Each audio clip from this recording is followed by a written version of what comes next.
경기도 성남시 중원구 출신 국회의원 김미희입니다.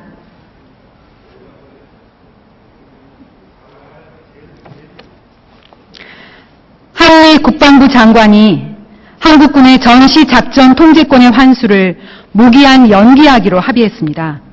주권 국가라면 당연히 군대의 지휘와 작전권을 온전하게 행사할 수 있어야 합니다.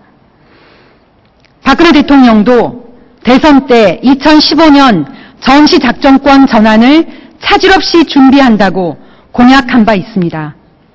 그러나 지난 46차 한미 연례 안보 협의회에서는 이러한 현실을 무시했습니다. 한반도 신뢰 프로세스를 한반도 무기 경쟁 프로세스로 만들어버렸습니다. 미국이 중국과 패권 다툼에 우리 군을 동원할 수 있는 근거를 마련해 준 것입니다. 주권의 포기이자 우리 국민들이 부담해야 할 사회적 경제적 손실이 막대합니다. 저는 대통령 공약대로 2015년 전환 준비를 요구합니다. 한민구 국방장관 나오십시오.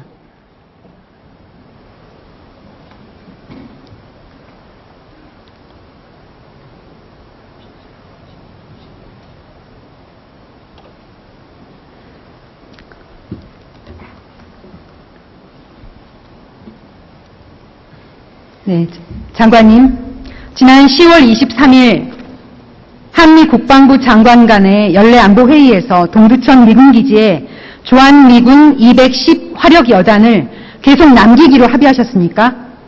그렇습니다. 이 합의가 있기 전에는 동두천 미군기지를 언제까지 반환받기로 했나요? LPP에 의해서 미군 기지는 평택에 기지가 완성되면 그대로 옮기도록 이렇게 계획이 되어 있습니다. 이번 회의에서 동두천 미군기지의 반환 시기를 결정하지 못했죠? 210 화력 여단이 우리 대체 전력이 완성되는 2020년까지는 현재 위치에 있는 것이 군사적 필요성이 있다고 판단해서 또 그것이 경제적으로도 현 위치가 또 타당하다고 생각해서 그런 결정을 한 것입니다. 한국군의 대화력전 능력 증강 계획이 완성되고 검증될 때라고 하던데 그 때라는 게 무엇입니까? 구체적으로? 지금 의원님 잘 아시는 것처럼 북한의 장사정포 위협이 우리 수도권에 대한 아주 중요한 위협입니다. 거기에 대응해서 한미연합군은 대화력전을 하도록 되어 있는데 대화력전의 자산 중에 그 210 여단이 중요한 역할을 하고 있고 원래 LPP 계획대로 하면 그 210 여단이 평택으로 이전하게 되어 있는데 우리 군의 그 210 여단을 대체할 우리의 다련장 대대의 전력 증강 계획이 한 2020년까지는 마무리되도록 되어 있기 때문에 그 기간 동안 일시적으로 그 여단을 잔류시키도록 그렇게 한 것입니다. 네, 장관께서는 북한 장사정포에 대응하는 대화력전의 임무를 2005년 주한미군이 한국군으로 이양한 사실을 알고 있습니까? 예, 잘 알고 있습니다. 그러면 이미 이양을 했는데 왜 이제 와서 다시 하겠다는 거죠? 예, 그 의원님 대화력전 임무 수행의 한국군으로의 2005년도 이양은 한국군과 주한미군 간의 평시에 여러 가지 각 작전 형태에 대한 주도 지원 관계를 조정하면서 이루어지는 것입니다. 책임만 한국군이 맡기로 한 것이고 거기에 따르는 그 책임을 다하기 위한 여러 가지 전력의 문제는 다른 문제이기 때문에 아까 말씀드린 대로 그렇게 한 것입니다. 작년에 국방부 군사편찬연구소가 발행한 한미동맹 60년사 321쪽을 보면요. 대화력전 임무가 미 2사단에서 한국군 제3군 사령부로 전환되었다고 나와 있습니다. 또한 320쪽의 아래 각주를 보면 라포트 당시 한미연합사령관은 작년 5월에 성공적인 임무 전환이 되었다고 증언했습니다. 또한 국방부가 올해 7월 국회에 보고한 자료에 따르면 북한 장사정포 위협에 대한 우리 군의 대응 전략 및 대응 무기 체계, 향후 대책에 대해서 실시간 감시 및 타격이 이루어진다. 이렇게 답변을 했습니다. 이 답변 어디에도 다시 도두촌으로 돌아와야 한다는 얘기는 없네요. 도두촌으로 오지 않아도 이 현재 상태에서 충분한 능력이 된다는 이러한 내용이 여기저기 나와 있네요. 의원님, 그건 군사기술적인 문제라서 좀 이해가 필요하신 부분인데, 말씀 그 책에서 적시되고 의원님께서 인용하신 것처럼 대화력전 수행 임무의 주체가 미 보병 제2사단에서 한국군 제3군 사령부로 전환됐습니다. 그러니까 책임이 3군으로 전환된 것입니다. 그러나 그 책임을 다하기 위한 구체적인 자산의 문제는 1군 화력여단이 있는데, 그 화력여단이 평택으로 가면 그 화력여단만큼 빠지는 거 아니겠습니까? 평시에. 그래서 그것을 대체할 우리의 전력이 2020년까지 확보되는 것이다. 그런 말씀입니다. 대화력전 임무 이양은 2002년 말에 미군이 한국군에 제안한 것입니다. 2005년 미국이 전달한 주한미군 감축 기본 계획안에 보면 대화력전 부대가 포함되었고, 이를 철수시켜서 이라크 전쟁터로 보낸 것입니다. 그로 인한 전력 공백을 메꾸기 위해서 노무현 정부 때 이미 막대한 국방비가 증액된 것이죠.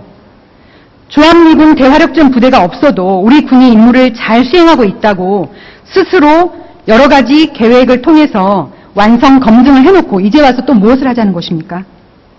그 1공여단은 현 위치에서 아주 중요한 자산으로 역할을 하는 것이고, 앞으로도 할 것입니다. 2020년까지. 그리고 이제 그 다음에 우리 한국군의 전력이 그 역할을 대신한다. 이렇게 이해하시면 되겠습니다. 이미 떠나기로 하고 그것을 위한 모든 것들을 다 준비를 완료해놓고 이제 다시 남기로 한 것은 전혀 이해가 되지 않습니다. 그 220여단이 떠나기로 하고 남아있는 것은 아닙니다. 예. 원래 비워주기로 한 거잖아요. 동두천 미군기지를. 비워주기로 한 건데 LPP 협정에도 미 2사단의 평택으로 이전은 한미 그 정확한 시기를 한미 양국 국가 통수부가 결정한다. 이렇게 되어 있기 때문에 우리가 군사적으로 필요한 2020년까지 더 남아있는 것이다. 일시적으로 남아있는, 그렇게 이해하시면 좋겠습니다. 이라크 전쟁 10년 동안 미국은 재정 위기로 인해서 2021년까지 매년 자동적으로 예산이 삭감되는 시퀘스터가 작동되고 있습니다. 삭감되는 미국 정부 예산의 절반이 국방비입니다. 시퀘스터가 끝나는 2021년에는 동두천에서 평택으로 이사할 돈이 마련될까요? 미국이 동두천에서 미군을 내보낼 수 있는 조건은 우리 군의 능력 구비가 아니라 미국 국방부의 예산 사정이 풀리는 것입니다. 즉 이사 비용이 생겨야 이사를 갈 수 있다는 것이죠. 미국이 2004년 철수했던 화학대대를 재배치한다는 보도를 보십시오. 이 화학대대가 9년 만에 다시 의정부 캠프 스탠리로 들어오자 의정부 시의회에서는 지자체와 한마디 상의도 없었다면서 항의하는 결의안을 채택했습니다. 아시죠? 예, 제가 예.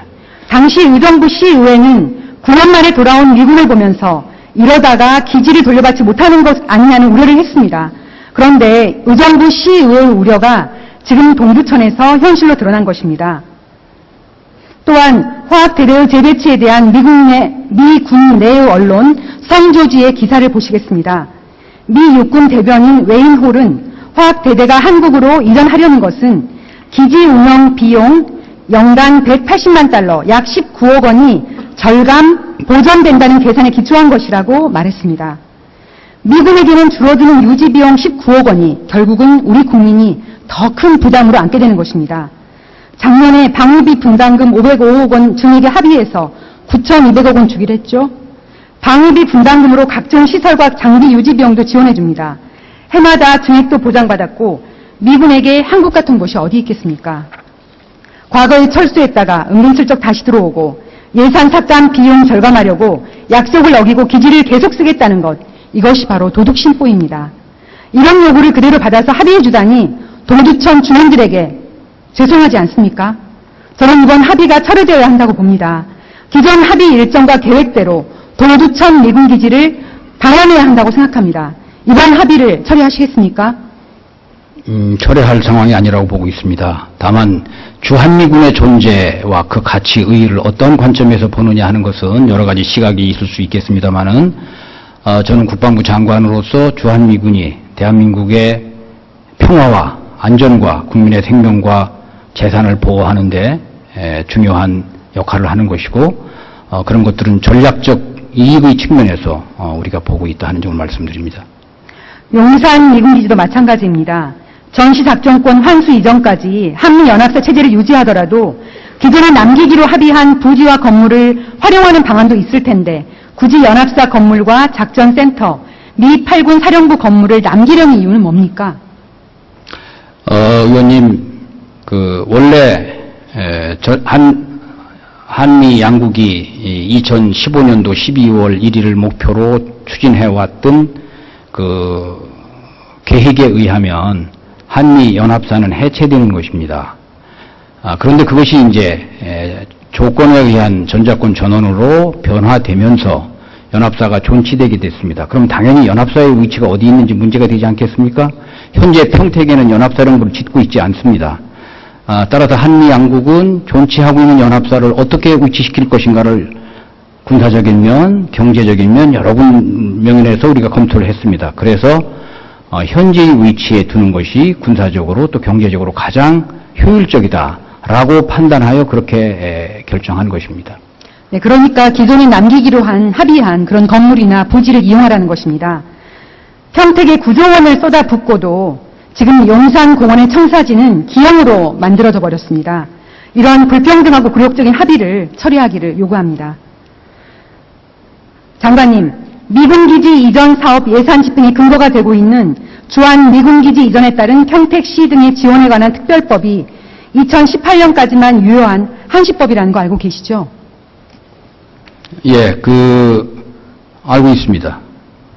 반환된 미군기지에 대한 환경오염 조사와 정화 비용도 이 법에 의해 설치된 특별회계로 하게 되어 있습니다. 장관님, 미군기지를 잔류시키려면 이 법을 개정해야 한다고 생각하는데 어떻게 생각하십니까? 저는 현재 용산기지의 평택으로의 이전은 YRP라고 하는 협정과 그를 추진한 계획에 의해서 정상적으로 추진되고 있다고 알고 있습니다. 지금 의원님께서 말씀하시는 법의 개정 문제는 저는 다시 어떤 개정할 소요가 있는지는 제가 지금 잘 이해하고 있지 못한데 한번 확인해 보겠습니다. 그러니까 용산기지나 동두천 기지나 이전한 것을 전제로 해서 그 땅을 매각하는 그러한 돈으로 평택기지 설치를 하기로 하지 않았습니까? 그래서 특별회계를 만든 것이고요. 그런데 여기에 적혀있는 모든 계획이나 이런 것들이 차질이 생기는 거 아닙니까? 그래서 새로 법을 그 부분을 고쳐야 된다는 것이죠. 그리고 시기도 2017년까지 모든 게 완료될 거라 생각하고 2018년까지로 했지만 지금대로 한다면 2020년 넘어가는 거 아닙니까? 그러면 이 법도 고쳐야 되는 것이죠. 만약에 법에 개정 소요가 있으면 고쳐야 되겠습니다만 우선 먼저 용산기지는 그것을 매각해서 평택으로 이전하는 것이 아닙니다. 용산기지는 그냥 국방부에서 국토부로 관리 주체가 변경되고 그리고 국토부가 그것을 공원으로 만드는 것입니다. 동두천의 경우는 그것을 매각해서 그 대금으로 LPP를 하도록 되어 있습니다. 다만 그것이 몇 년 지연되는 문제는 있겠습니다. 네, 법 개정을 반드시 하고 나서 그러한 것들을 시행하기를 바라고요. 그리고 이러한 법의 원인이 되었던 용산기지 이전 협정이나 연합토지관리계획 개정 협정도 역시 그것을 바꾸는 것을 국회의 비준 동의를 받아야 한다고 생각합니다. 어떻게 생각하십니까? 그건 저희들이 협의를 하기 전에 다각적으로 검토를 했습니다. 그래서 YRP와 LPP 협정은 국회의 비준 동의를 받은 것인데 현재 전환 시기가 조건에 의해서 연계되었을 뿐이지 전환을 한다는 그 근본적인 목적과 이런 것들이 바뀌지 않았기 때문에 국회 비준 동의가 필요하지 않다라고 하는 법적 검토 결론을 우리가 받았습니다. 이번 SCM 합의는 2004년 국회의 비준 동의를 이미 받은 한미 간 합의를 파기한 것입니다. 이번 합의는 평택 기지는 2004년 합의대로 확장하면서 동두천과 용산 다 반환하지 않겠다는 것입니다. 이번 SCM 합의가 이루어진 과정은 국민들도 모르고 국무회의에도 보고된 바가 없다고 합니다. 법 개정이나 국회의 비준 동의는 국민들의 동의를 구하는 과정입니다. 결국 국민 의견을 무시하고 강행하시겠다는 거죠? 국민의 의식을 무시할 생각이 전혀 없고 무시해서도 안 된다고 생각하고 있습니다. 다만 한미 양국 간의 애교적인 차원에서 협의를 하는 문제이기 때문에 미리 소상히 다 보고를 못 드렸습니다만은 지금부터 협의가 끝난 이후부터 국민에게 보고를 드리고 이해를 구하고 공감을 넓히기 위한 노력을 하고 있습니다. 그리고 국무회의의 보고사항은 그것이 아니었다 하기 때문에 안 한 것입니다. 전시든 평시든 자기 나라 군대의 작전 통제권을 갖는 것은 주권국가의 기본입니다. 박근혜 대통령은 대한민국의 주권과 안보를 확실하게 수호하기 위해 2015년 전시 작전권 전환을 차질 없이 준비하겠다고 대선 때 약속했습니다. 대통령의 약속에 의한다면 이번 합의는 대한민국의 주권과 안보를 확실하게 수호하기가 어렵게 되었습니다. 박근혜 대통령은 지난 수요일 국회 본회의장 시정 연설에서 전시 작전권 전환에 차질을 가져온 SCM 합의에 대해서 단 한마디 아무런 언급도 하지 않으셨습니다. 무엇을 주저하고 계시는지요? 당장 이번 합의를 철회하고 대선 공약대로 2015년까지 전시 작전권을 환수받을 것을 요구합니다. 네, 장관께서는 들어가셔도 되겠습니다. 네, 다음은 국무총리 나오십시오.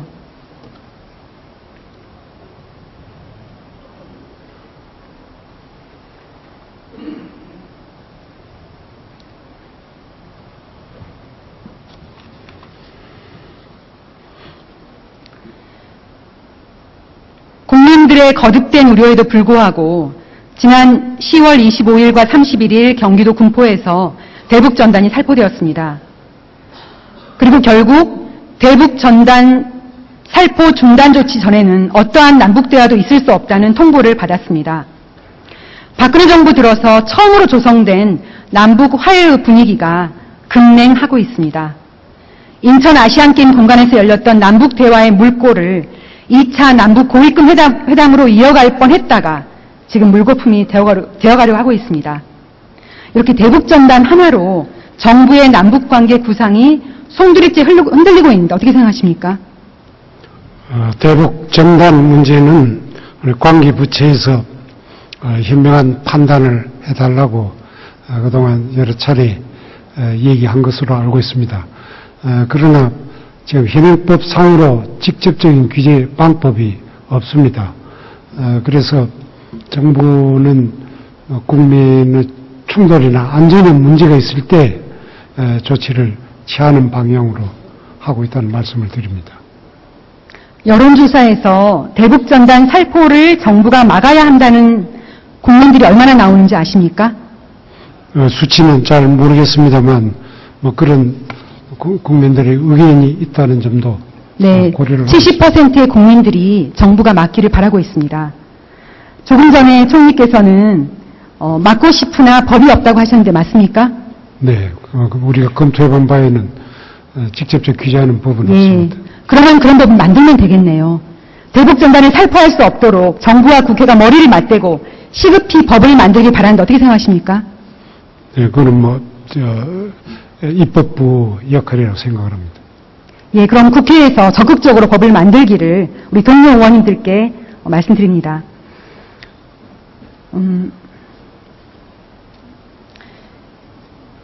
총리님, 저는 지금 당장 대북 전단 살포를 막는 것뿐 아니라 근본적인 대안을 마련해야 한다고 봅니다. 남북관계를 진전시키기 위한 근본적인 대책 마련으로 제가 제안할 것이 있습니다. 첫 번째, 7.4 남북 공동성명과 14선언에서 밝힌 합의 정신을 재확인하고 남북 상호 간에 일체의 상호 비방을 중단하는 선언을 할 것을 제안합니다. 남과 북은 이미 1972년에 7.4 남북 공동성명에서 서로 상대방을 중상 비방하지 않을 것을 약속했습니다. 2007년에는 노무현 대통령이 14선언을 통해서 상호 존중과 신뢰관계를 강화하는 데 합의했습니다. 저는 이런 합의 정신으로 남과 북이 돌아가야 한다고 봅니다. 그래서 우리 정부가 먼저 이런 취지로 북한에 제안하고 대화를 시작했으면 합니다. 남과 북이 서로를 향한 모든 중상 비방을 중단하고 심리전도 중단하자는 이 작은 실천에서부터 남북 화해의 물꼬가 터질 수 있을 것입니다. 총리께서는 저의 제안 어떻게 생각하십니까? 우리 국민들께서 확실히 알아주셔야 될 것이 우리 남쪽 정부에서 북을 비방한 일은 한 번도 없다는 사실입니다. 그동안 북에서 온갖 비방각을 했을 뿐이지 우리 정부가 북을 비방한 일은 한 번도 없고 그 합의 정신을 우리 정부가 깨뜨린 일은 한 번도 없다는 사실을 이해해 주시기 바랍니다. 비방하는 대북 전단 살포를 방치하는 것도 북한이 보기에는 우리 정부가 비방하는 것으로 그렇게 받아들이는 것입니다. 그러므로 전단도 나와야 되는 것입니다. 그거는 차원이 다른 얘기죠. 지금 그럼 상호 비방을 하지 말자는 선언은 어떻게 생각하십니까? 우리는 지켜왔습니다. 어떻게 정부가 아무 그에 대해서 깨뜨린 일 없고 우리가 어디 북에 대해서 도발한 일이 있습니까? 네, 그러면 좋습니다. 남북 화해의 새로운 물꼬를 트기 위해서 지난번 아시안 게임에서는 북측의 고위급 인사가 내려왔는데 이번에는 우리 측에서 특사 파견을 하면 어떻습니까? 지금 단계에서 특사 파견을 검토하고 있지는 않습니다만 앞으로 대화가 진행되면 무엇이든지 논의는 할 수 있다는 입장입니다. 다만 지금 말씀하시는 바와 같이 그동안에 도발이 어떻게 어느 쪽에서 했으며 어떤 상황을 가져왔는지 하는 문제하고 국가 입장에서 국민의 안전을 지키고 국토를 수호하는 것 그 이상 중요한 일이 어디 있겠습니까? 그런 점에서 우리가 지금 이 정자권 전환이라든지 이런 문제를 좀 이해를 해 주셔야지 우리 뭐가 잘못된 것만 자꾸 지적을 하는 식 그것도 정확한 사실에 기초해서 한 것이 아니고 사실과 다른 얘기를 그렇게 하시면 그건 좀 국민 오해가 일어날 수 있다는 점을 분명히 저는 말씀드리고 싶습니다. 대북 전단을 막지 않으면 그 지역 주민들이 피해를 입을 것이 뻔한데 그것을 막지 않는 것, 그것은 정부가 국민의 안전을 지키는 태도가 아닙니다. 비법적인 방법을 할 수는 없고 아까도 말씀드렸지만 관계 부처에서 현명한 판단을 해달라는 요청을 수차했다는 말씀을 드리고 우리가 할 수 있는 성의와 노력은 하고 있다는 점을 이해해 주시고 지금 남북관계가 어떤 원인에서 이렇게 꼬여가는지 하는 것을 좀 직시하면서 말씀을 해 주시면 감사하겠습니다. 네. 제가 오늘 질의를 준비하면서 시간을 넘기지 않기 위해서 아주 간략하게 질의를 했더니 시간이 3분이나 남았습니다. 제가 앞으로 질의를 진행하는 과정에서 시간을 좀 넘기게 되더라도 양해를 바랍니다. 오늘은 이만하겠습니다. 감사합니다.